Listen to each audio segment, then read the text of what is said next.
La musa es caprichosa porque este no iba a ser el video de esta semana, pero aquí estamos. Plebes, desde lo más recóndito de YouTube, de aquellos lares inhóspitos y desolados, les traigo una nueva entrega de este formato que, al parecer, se ha vuelto del agrado de muchos. Y como desde el primero que saqué sobre los yaujas que más farmean aura del cine me lo estuvieron pidiendo, pues aquí está. Eso sí, debo confesar que esta idea, a pesar de ser interesante, no me terminaba de cuajar debido a que esta raza no se caracteriza por tener una verdadera interacción cercana con los protas, a diferencia de los yaujas que se proponen romperse en su madre con quienes les tocan mucho las pelotas. Sin embargo, Alien fue y a la fecha continúa siendo un maldito fenómeno. Bros, de verdad, el lore de esta obra es demencial. Yo, que solo soy un simple hombrecillo que había topado esta saga en su infancia, se sumergió un 10-15% en todo el desmadre que es este verso y me tendría que tirar un video de al menos unas 4 horas para soltar la data más sintetizada posible y dudo que me daría abasto. Por eso me decanté por seguir la estructura de las entregas pasadas, irme por lo visto en el cine. Lo sé, a los amantes de los videojuegos esto puede desalentarles un poco debido a que en ellos hubo una expansión en la jerarquía dentro de esta raza al agregar nuevos xenomorfos, pero aún así espero logren disfrutar de este contenido. Va con todo el corazón y respeto para los fans que respiran esta obra. Como bien saben, habrán cintas en donde la cantidad de xenomorfos es una locura y en ella tomaré en cuenta a la criatura principal, algo así como el final boss de la película. Del mismo modo, si existe una de estas criaturas o algún humano como personaje secundario o terciario que haya que destacar en algo, obviamente tendrá su mención honorífica, así como en su momento lo hice con el peladote de Billy. Entonces, sin más dilación, demos inicio a este conteo, este ranking sumamente violento, visceral y sobre todo viscoso.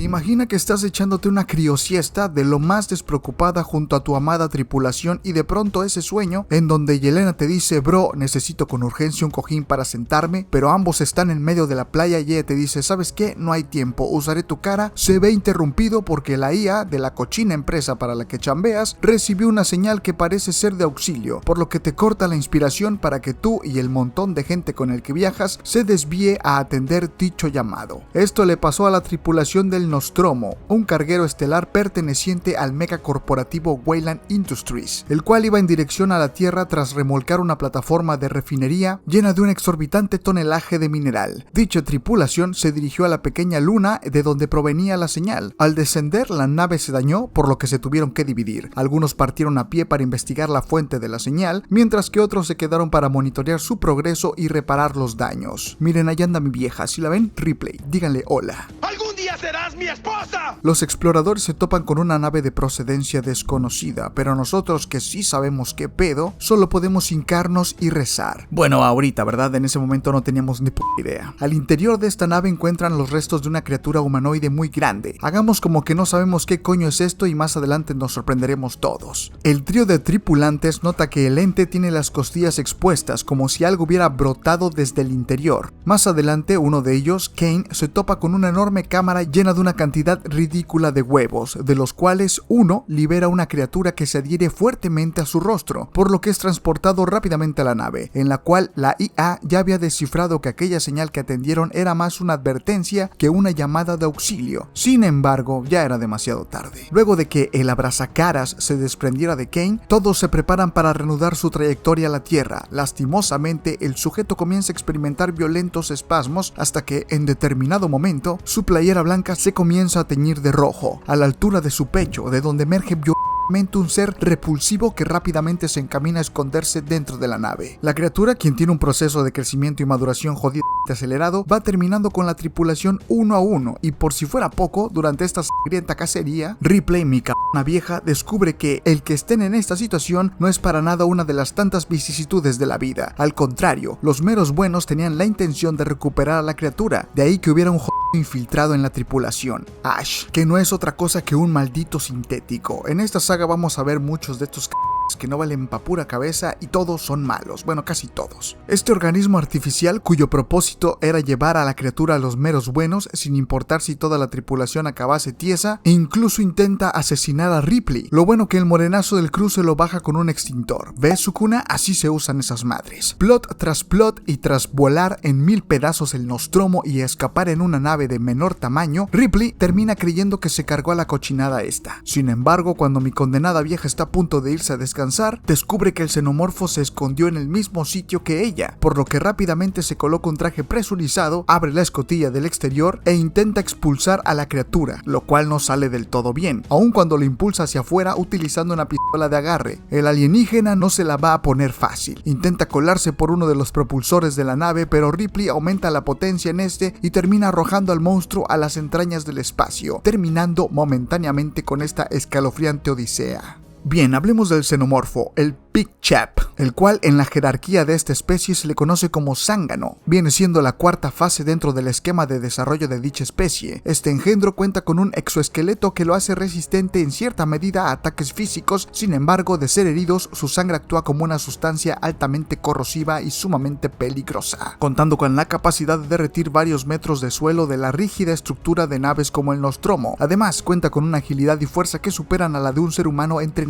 Sumado a este arsenal, cuentan con unas fauces secundarias en lugar de una lengua, la cual fácilmente pueden atravesar un cráneo en un rápido ataque. En esta cinta pudimos ver la alta peligrosidad que podía representar una sola de estas criaturas. La manera de acechar, arrinconar y bajarse a la tripulación uno a uno nos habla de una criatura que es una completa máquina de matar, sin miramientos, sin restricciones, con un método de fundación que roza en lo repulsivo, un nacimiento sumamente violento, un crecimiento acelerado y un resultado terrorífico. El xenomorfo es sin duda una criatura de pesadilla en toda norma. Y claro, siendo este el primer visto en el cine, con toda esa morfología y presencia, sin duda tiene un puesto más que decente en este ranking.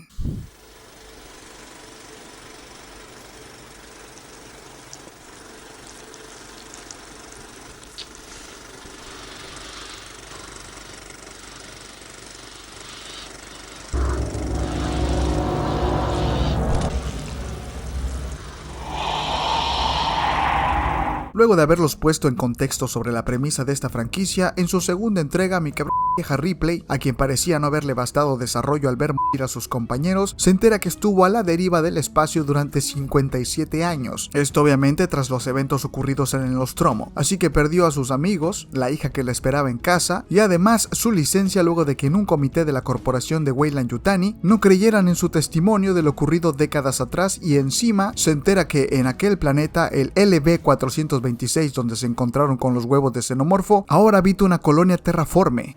Madre Ripley, hubiera seguido dormida, mi amor. La cosa es que en dicho planetucho se puso complicada la cosa, la comunicación con la colonia se perdió, por lo que un representante de la compañía junto a una unidad de infantería marina se dirigen al lugar para investigar la situación, pero lo harán acompañados de Ripley, pues además de conocer el lugar, tiene evidentemente una vasta experiencia tras ser, de todos ahí, la única que ha visto de cerca a la criatura, por lo que es fundamental tenerla en el team. En esta cinta es difícil elegir a un solo xenomorfo, pues la prota y el resto del team se enfrentan a una maldita colmena. Para mí, Alien Regresa es la mejor de las 4 primeras entregas en donde aparece Ripley, pues tiene de todo: horror, acción, drama, una vez más conspiración y traición. Si en la primera cinta vimos la peligrosidad que podía representar una sola de estas criaturas, en esta segunda somos testigos de lo verdaderamente terrorífico que puede proliferar esta especie y barrer con toda una comunidad sin problema. Sin embargo, lo que me ganchó de esta movie y me voló la cabeza en su momento fue la introducción de la reina xenomorfo. No habrá un xenomorfo que pueda seleccionar para el ranking, porque la reina se lleva todos los focos y eso que aparece solo al final. La majestuosidad de esta criatura es impresionante, su diseño es asombroso y el nivel de peligrosidad que la rodea es brutal. Una total portadora de destrucción con un diseño visual que te cagas, bro. Para mí, la reina xenomorfo, vista en esta cinta siendo la primera vez que topaba a esta masiva criatura en aquellos ayeres, se quedó en los recovecos de mi memoria como una de las entidades del cosmos más aterradoras del cine. Vaya que mi vieja Ripley se fletó utilizando un mini mecha para combatirla. Dios, todo en esta saga es condenadamente épico y tremenda aura la de esta viejota alienígena. El hecho de que Alien el regreso sea tan buena, sobre todo en el cierre, hace que odie un poco su continuación, de la cual vamos a hablar ya.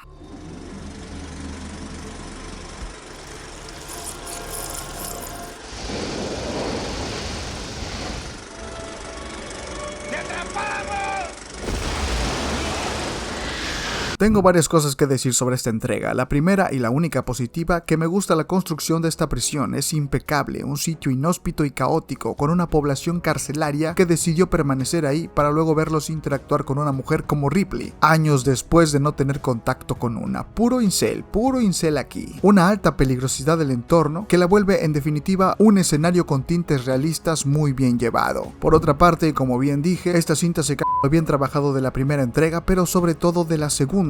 Mira que hacer que la nave de escape en la que huyó Ripley, la pequeña Rebecca y el sintético Bishop, uno de los pocos buenos, se fuera al carajo al estrellarse con este planeta que era una refinería / prisión, suceso que dejaría tieso a la niña en el proceso. ¿De qué carajo sirvió todo lo bien trabajado en ese escape de la parte anterior? Y ustedes se preguntarán, ¿qué tiene que ver esta crítica con el ranking? Pues nada, la verdad nada, solo quería sacarlo. Pero es que dentro de los apartados que no me gustan de esta película es el CGI utilizado para el xenomorfo. No me van a dejar mentir, chicos, pero es a día de hoy horrible. Eso sí, entrando en el apartado verdaderamente importante que es la criatura, debemos mencionar que en el cine fue el primer xenomorfo que vimos aplicando una de las características más problemáticas de su composición genética, la absorción de ciertos rasgos de sus huéspedes. En la cinta hecha para cines, este alien se gesta en un perro de nombre Spike, pero en el Director's Cut, que fue la que yo vi, se gestó dentro de un buey. Como sea, la cuestión es que lo modificó en cierta manera, por lo que a diferencia de los dos tipos de xenomorfos vistos antes, este era un tanto más pequeño y con la principal característica de que, a pesar de poderse erguir sobre sus patas traseras, optaba por desplazarse en 4 patas a gran velocidad. Yo prefiero la versión donde se gestó dentro de un perro, pero bueno, la del buey tampoco está mal.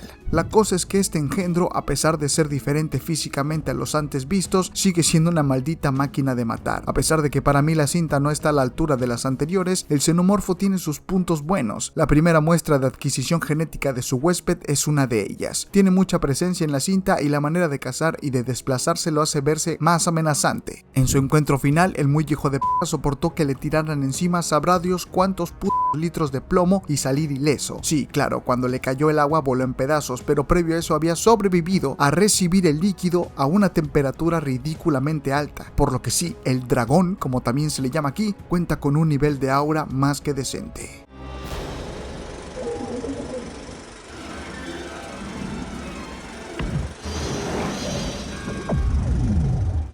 Aquí es donde comenzamos con las verdaderas aberraciones de esta franquicia. Pero primero contexto. En los eventos de la cinta pasada, Ripley descubre que dentro de sí yace un embrión de xenomorfo, pero no uno cualquiera, sino una reina. Por lo que luego de verse arrinconada contra Weyland y sus trabajadores, esta decide caer en un contenedor lleno de hierro fundido a alta temperatura, al T-800. Muchos años después, 200 para ser exactos, volvemos a ver a Ripley, pero este es un clon de la original, la que falleció en la tercera entrega. ¿Por qué mi c******a vieja está de vuelta? Resulta que un grupo de científicos pretendían recrear a la legendaria Ripley, de la cual se sabía tenía un embrión de reina xenomorfo dentro. Este grupo de científicos tenía la intención de, una vez más, hacerse de la criatura. Luego de 7 fallidos intentos, concretan lo anhelado con la número 8, a la cual le extraen el embrión, mismo que ponen a trabajar en cuanto alcanza un desarrollo óptimo. Y aquí es donde comienzan las cosas turbias. La mezcla entre el ADN de Ripley y la reina dotó al número 8 de fuerza sobrehumana, reflejos aumentados y la ya conocida sangre ácida, además de tener un vínculo empático con los xenomorfos, en especial con la reina. Y hablando de esta, llega un punto en donde también evoluciona gracias a la mezcla genética con Ripley. Pasa de generar huevos con abrazacaras a dar a luz a crías vivas, sin necesidad de todo el proceso conocido. Y esta criatura es quien se roba el show. Esta abominación o milagro, depende cómo lo veas, tiene un aura tremenda. Su diseño es espantoso, su comportamiento es terroríficamente impredecible, debido a que, a diferencia del resto de xenomorfos, el Newborn fue capaz de mostrar diversas facetas emocionales apenas nació, y el hecho de que sea una amenaza con un potencial totalmente desconocido, porque se lo bajan ahí mismo, pero con posibilidades infinitas, lo convierte sin duda en una de las criaturas con mayor aura de esta saga. El Newborn, por su traducción recién nacido, era un híbrido con una inteligencia notable al saber colarse a una nave en la primera oportunidad sin problemas y de manera furtiva. Tiene una fuerza más que considerable considerable, ya que pudo bajar una gran puerta de metal de la nave que estaba atascada sin problemas con una sola mano, y previo a ello pudo asesinar a su madre, la reina xenomorfo, de un solo zarpazo, arrancando la parte superior del rostro y la mandíbula de su progenitora, a la cual no veía de esa forma, pues tras tanta mezcolanza, el newborn consideraba como su madre a Ripley, elemento que fue aprovechado por la prota para cargárselo al final, evento que, sin duda, era necesario, pues esta criatura no auguraba nada bueno para el lugar en el que llegase a poner un pie.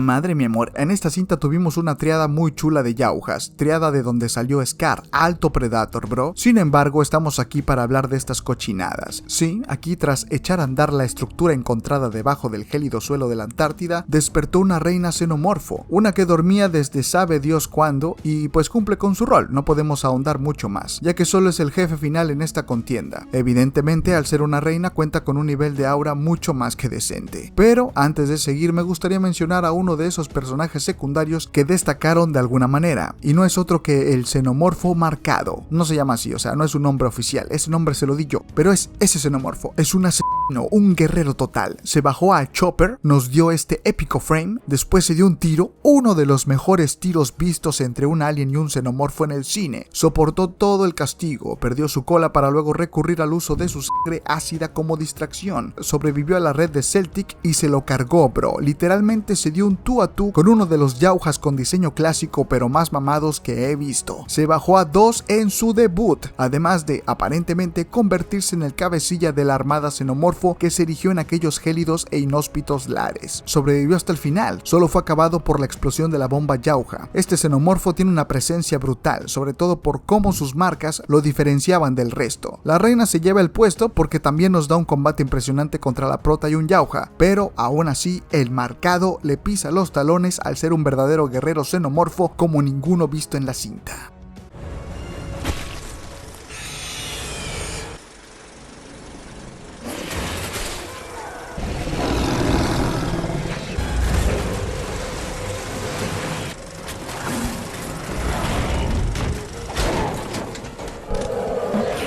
Hijo de tu pinche madre, mi amor. En esta entrega aparece otra aberración. En cierto punto de Alien contra Depredador, el papazote de Scar fue impregnado por un abrazacaras, y al final de la cinta somos testigos del nacimiento de una mezcla genética entre dos especies sumamente peligrosas. Esta propiedad de los xenomorfos de adoptar ciertos rasgos genéticos de sus huéspedes mientras están gestando en su organismo provocó, en este caso, que se unieran dos especies icónicas del cine. El Predalien es una de las aberraciones vistas en la franquicia de Alien más letales. Este plebe nació, creció en putiza como se tiene previsto de esta especie y fue capaz de bajarse a un par de Predators con solo unos minutos de nacido. Sí, cayó ante un Pred, a pesar de llevárselo consigo, pero era uno de los admins. Digo, es el jodido Wolf, y a menos que seas el Upgrade o el Warlord, este tipo te hace pedazos antes de que puedas decir, ay qué rico Molly, dime te quiero al oído. La combinación entre ambas especies le da un diseño bestial. En sus rasgos físicos, por norma, sigue predominando la estructura del xenomorfo. El tamaño es mayor al de un zángano o un soldado, pero menor al de una reina, aunque claro, hay que ser conscientes de que era un Predalien joven. Quizás su morfología podía cambiar con el tiempo, estoy divagando, no lo sé. Por parte de la genética yauja, evidentemente adquirió mucho más fuerza que un xenomorfo promedio. Su tamaño aumentó, desarrolló unos dreadlocks que lo hacen ver muy fachero, además de las características mandíbulas de los yaujas, sin mencionar que su inteligencia destaca de los xenomorfos conocidos hasta ese momento e incluso de la anterior aberración vista en Alien Resurrection. Todo esto provocó que este hijo de perra se convirtiera en un peligro extremo al provocar una invasión casi instantánea en cuanto pisó la Tierra. La manera en que logró proliferar es absurda. Mientras una reina debe generar huevecillos que luego traerán a los abrazacaras, los cuales deberán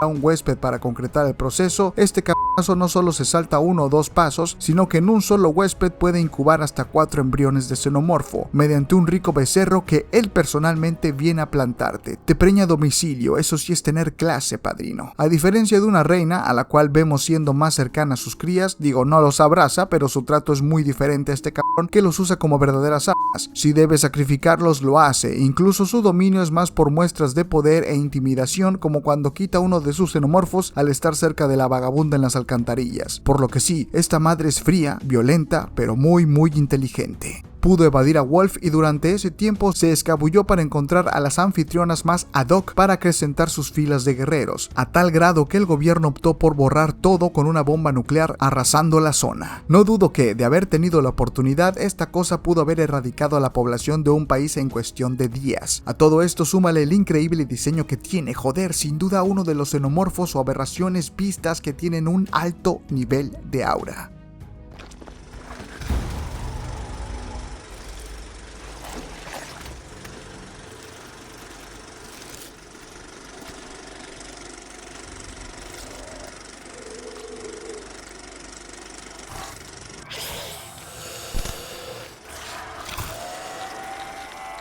Hay una polémica con esta cinta, ya que en un inicio su concepción tenía la intención de funcionar como una precuela del Octavo Pasajero, la película con la que todo comenzó. Sin embargo, con el pasar del tiempo y que se dejara enfriando durante muchos años, terminó convirtiéndose en un producto final que podría considerarse una pseudo precuela, ya que como tal el director Ridley Scott optó por tomar un rumbo diferente para no repetir el trabajo realizado en las entregas pasadas, por lo que a pesar de que la cinta ocurre en el mismo universo, también se encarga de explorar su propia mitología, siendo así considerada una adición a la franquicia de Alien. Comento esto porque no falta quien venga y diga que no debería estar en el ranking, chúpame la verga. En esta entrega, donde se plantea la existencia de seres que fueron los responsables de la creación de vida en el universo, los ingenieros, un grupo de investigadores auspiciados por Peter Weyland, el director ejecutivo de Weyland Corporation, se embarcan en una misión para dar con el paradero de dichos seres. Al arribar al planeta, descubren una estructura que resguarda vestigios de lo que un día fue una sociedad funcional, un sitio de estudio de los ingenieros. Lastimosamente, estas entidades tenían la intención de erradicar a la raza humana. Para ello, habrían desarrollado un patógeno que podía erradicar la vida como la conocemos de manera rápida y violenta. En un momento se revela que Weyland estaba en realidad en la nave. Su intención era encontrar a los ingenieros, los creadores de la vida, y que, de cierta manera, pudieran ayudarlo ahora que sus días estaban por terminar. Sin embargo, este calvo albino, el único sobreviviente de este centro de estudios, no tenía ninguna intención de ayudarlo, por lo que comienza a cargárselos a todos. El resto de la tripulación se sacrifica estrellando su nave para evitar que el ingeniero continúe con su travesía que culminaría con la extinción de la humanidad. Desgraciadamente resulta ser en vano, pues el fornido ser sobrevive y va por la doctora Shaw, una de las investigadoras principales que se embarcaron en esta misión, misma que en la recta final, tras sobrevivir al ataque del Inge, descubrimos que se vuelve víctima de David, el sintético de estas cintas. Yo se los dije, estos hijos de su puta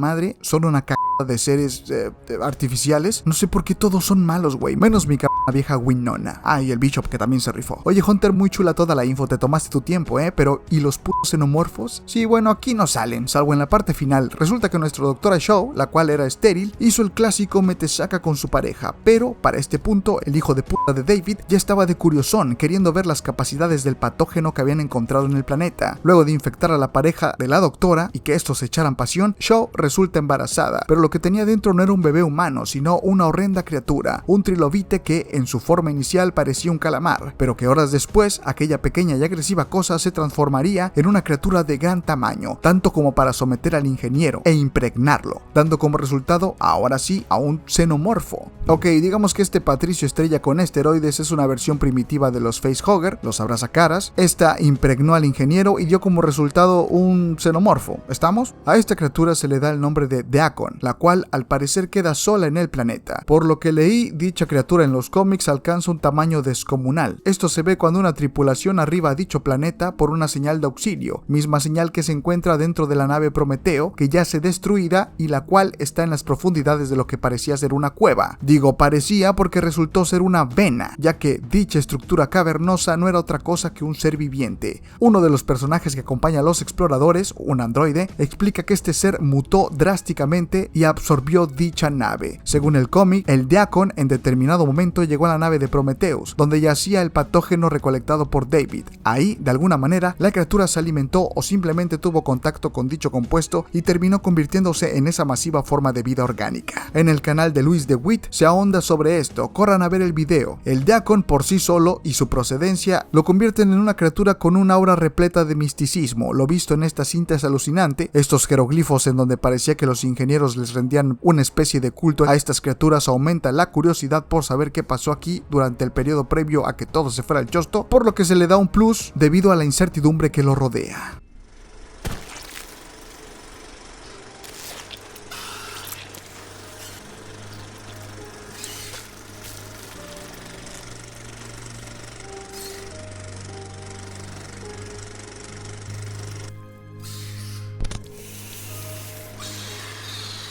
Esta secuela directa de Prometheus inicia mostrándonos una charla entre Weyland y el sintético enfermito David, aquel que hizo su en la cinta anterior. En esa plática, ocurrida muchos años antes, discuten sobre la existencia del creador de la humanidad y cómo un día juntos lo encontrarían. Pero Peter Weyland se saca de onda cuando el sintético comenta que su propia existencia es una vida mucho más útil que la de su creador al ser ilimitada. Yo no sé ustedes, banda, pero en ese momento mando a apagar este cabrón. Muchos años más tarde, una nave espacial de nombre Covenant se dirige hacia un planeta habitable con más de 2000 colonos en hipersueño y 1140 embriones humanos. Lastimosamente, la nave sufre un violento desperfecto que mata a varios de estos colonos, incluyendo al capitán, lo que obliga a la tripulación a tomar una decisión: continuar con su viaje o detenerse en un planeta más cercano del cual recibieron una señal de lo que parece ser un humano, tarareando una rolita muy norteamericana. Y permítanme el comentario, pero güey, no respondan señales de auxilio. Miren, quizás suene egoísta, una vez, bueno, pero que en todas tengas que responder a una señal en esta franquicia, muchas naves, mucha tecnología, pero estos humanos están medio pendejos, ¿no? Un buen aviso al entrar a las naves que diga que te valga cabeza si alguien está en peligro en el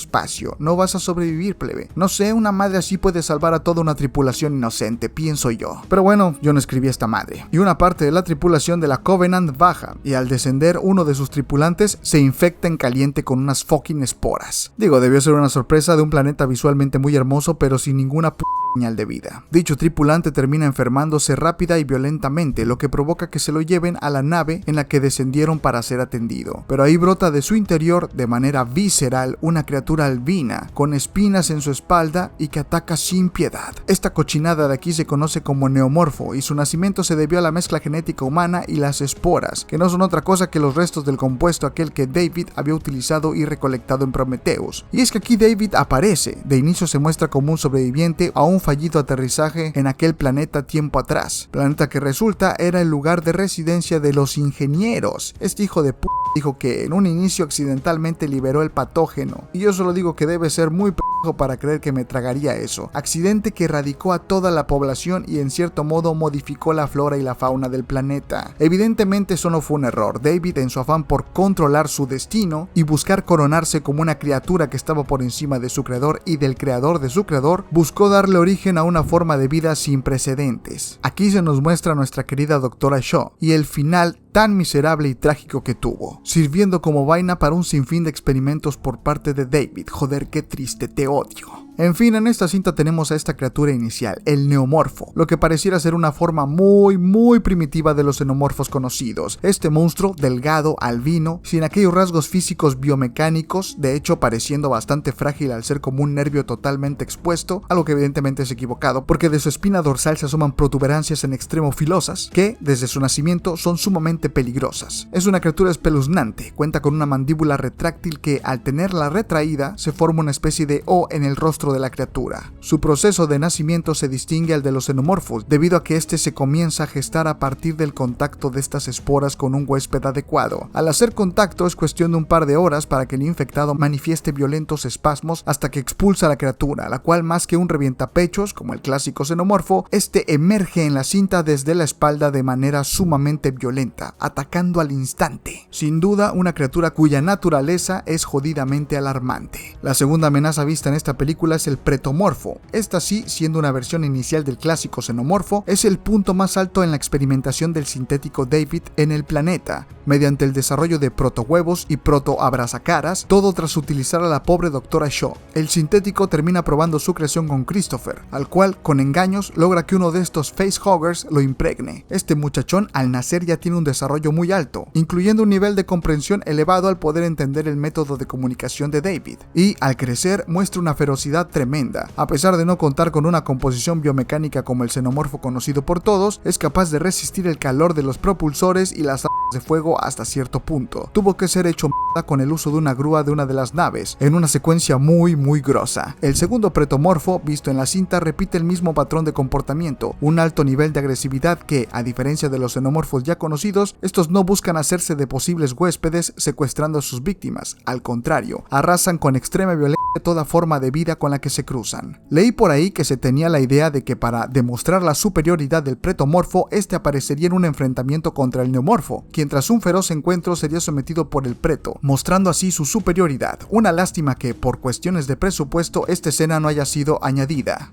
Sé que nos hemos centrado en los xenomorfos, las reinas o abominaciones, pero en este caso en particular, entre Prometheus y Covenant, sin duda, a uno de los peores villanos que debemos tener en cuenta es David. Este p*** sintético todo locochón da más miedo que cualquier criatura. Su deseo por convertirse a sí mismo en lo que cree que merece ser es horroroso. Esta ambición lo llevó al desarrollo de una de las especies más peligrosas del cosmos, y ese frío final en Covenant, donde usurpa la identidad del sintético Walter, un modelo más avanzado que él, para terminar haciéndose de toda una tripulación de colonos que servirían a la perfección para sus planes, es sin duda uno de los momentos más desesperanzadores de la saga. Así que sí, David tiene un aura enfermiza, lúgubre, pero perturbadoramente interesante. Pinche neto, nunca se sabe en qué bando va a estar.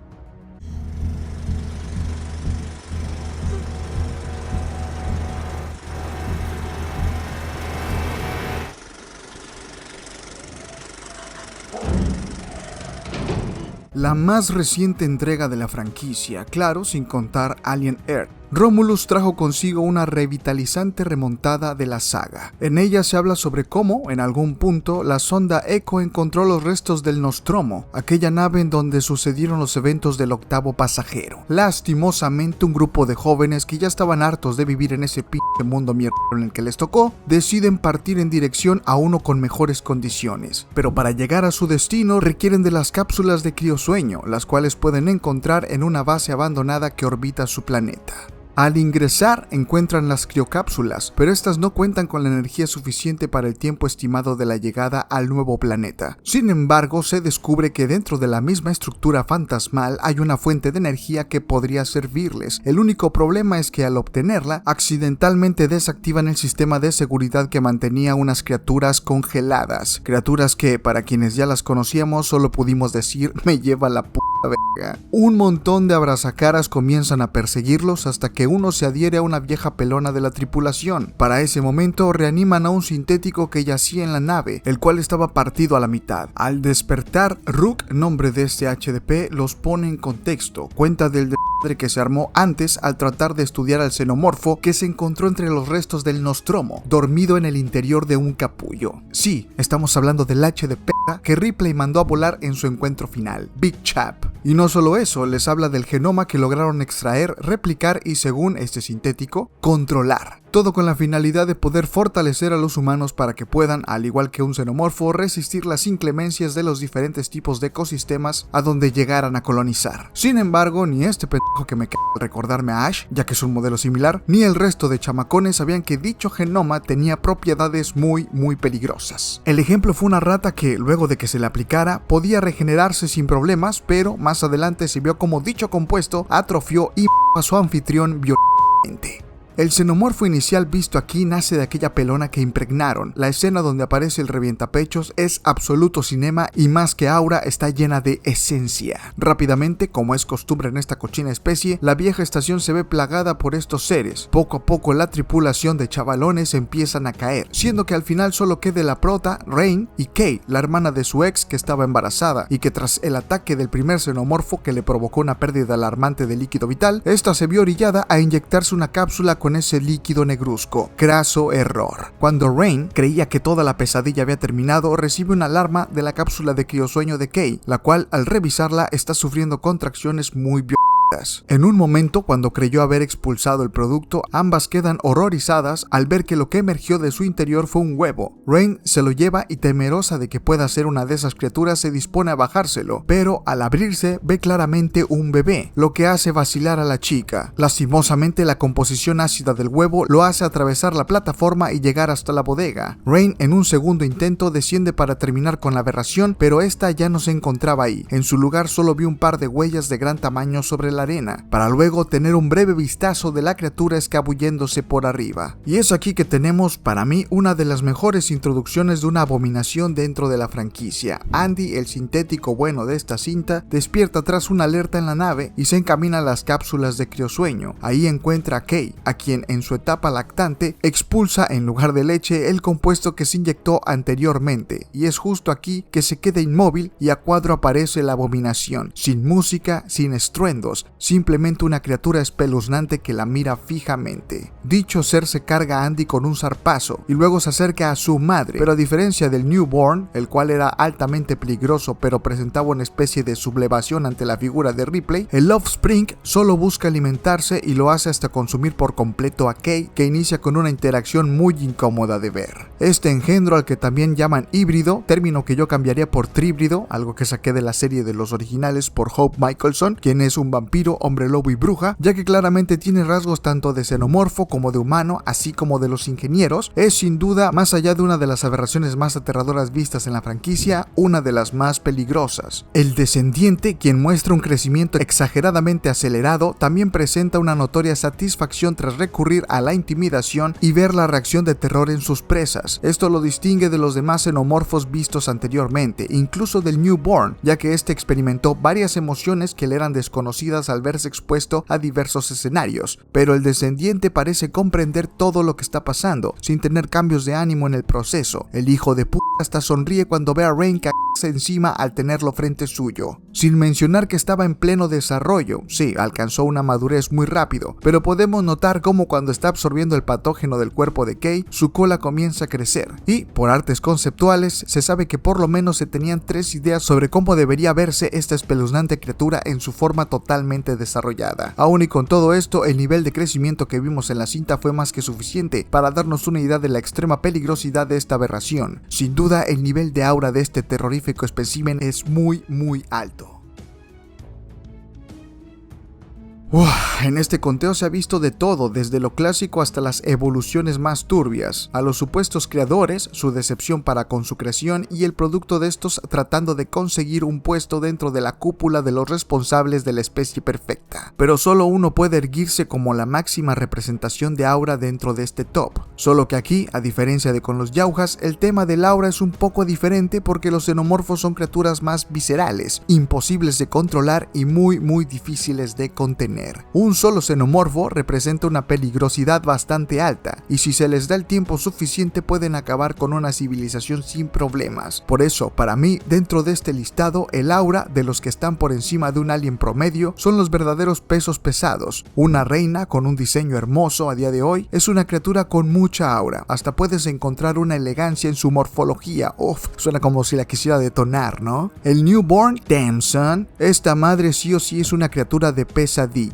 Entre la inocencia que lo hace verse sumamente dócil y la ignorancia que lo hace tener estos abruptos cambios en el ánimo como un infante, le dan un aura especial, ¿no es cierto? Capaz que hasta te sientes mal cuando se lo cargan. Ripley lo hizo. El Predalien, bebé, una aberración muy tocha, desde su diseño hasta sus capacidades físicas. Es sin duda una criatura imponente con un potencial atemorizante. Ya vimos lo que era capaz de hacer y estoy seguro que, de no ser por Wolf, esta madre se pudo haber escabullido de la explosión de la bomba y habría continuado impregnando embarazadas, todo un semental espacial, ¿no? El Deacon, con ese halo de misterio, tiene un nivel de aura más que decente. Digo, que se volviera del tamaño de una montaña por tragarse la mayonesa casera de los ingenieros es un tema aparte. Me causa mucho interés saber qué tipo de criatura pudo haber sido al haber salido de un cabrón ingeniero. Voy a ser honesto, el neomorfo me parece una criatura con muchísima aura. Sí, por lo dicho de la idea del enfrentamiento en donde terminaría por verse sometido ante el pretomorfo, es claro que es más débil que este, pero eso a mí me da igual. Es una criatura con un diseño sencillo pero al mismo tiempo bien elaborado, una brutalidad exacerbada a minutos de haber nacido lo convierten en un mono horrendo y yo lo quiero mucho.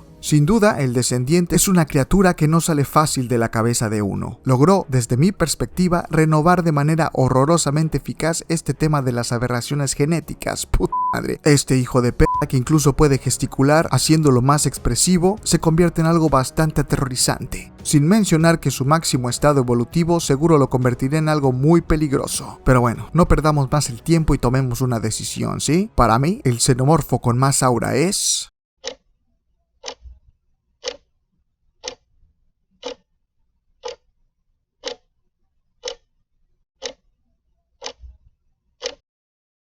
Ay, de verdad no fue sencillo. Todos quedaron como finalistas. Por un lado, el Descendiente. Esta criatura es horrible, es espantosa y seguro tenía un potencial incomparable. Pero el segundo competidor es el Predalien. Y miren, quizá el Descendiente guardaba la sorpresa de poder generar nuevos xenomorfos. Digo quizá porque no se establece como tal. Pero el Predalien se hizo de su propio army en tiempo récord. Sin mencionar que ya era capaz de bajarse a Predators de manera sigilosa, con apenas minutos de haber nacido. Sí, se lo bajaron, pero tuvo que venir un limpiador de élite para hacer la chamba, el John Wick de los Yaujas. Por eso es que el Predalien tiene un nivel de aura impresionante, cosa que ya de por sí un simple xenomorfo lo logra, pero ahora tenemos la parte Yauja, que le da un subidón sin precedentes. Digo, son las dos especies alienígenas más emblemáticas del cine de acción / ciencia ficción, juntas en el mismo cuerpo, sin mencionar que tiene uno de los métodos más aberrantes para impregnar a sus víctimas, siendo más de un embrión por huésped. Esa madre es una locura, bro, deja en pañales a una reina. Su sola existencia hizo que alguien como Wolf se levantara de su cómodo asiento y fuera en persona a arreglar la situación. Se dio un one-on-one con él, Wolf se llevó la kill, pero el Predalien se lo llevó con él, y mira que era el jodido Wolf, así que sí, debo tomarlo como el xenomorfo o la aberración xenomorfo con más aura de la franquicia. Qué curioso, ambos ganadores en las diferentes ediciones salieron de la misma cinta que tiene la peor iluminación y el peor par de protagonistas de todas. La franquicia de Alien, como bien dije, tiene un lore sumamente extenso y rico en contenido. Este video ha sido realizado con mucho respeto hacia la obra en sí y su fandom, tengo que repetirlo. Sé que muchos no entraron al top, pero el enfoque está en las cintas, no videojuegos o cómics, salvo algún que otro dato extraído. Así que déjenme sus listados y su opinión en la caja de comentarios, los estaré leyendo a todos. Y pues bueno gente, esto ha sido todo por esta ocasión. De verdad que esto de los aliens es bastante terrorífico. Mira que te salte una de esas y te impregne. Bro, en las curiosidades que leí sobre cómo se llevó a cabo todo este proceso, hablaban de, pues ya saben, ¿no? Lo que se da a entender que esta criatura pues meta esa cosa en tu boca. Bastante creepy. Aún así, espero que hayan disfrutado el contenido. De ser el caso, pueden dejarme su like, suscribirse si no lo están, activar la campanita, configurarla en todas para que se le llegue la notificación y compartirlo con aquellos que crean que les puede interesar. Yo me despido, no olviden que los TKM, cuídense de que estas arañas extraterrestres los preñen y nos vemos hasta la próxima.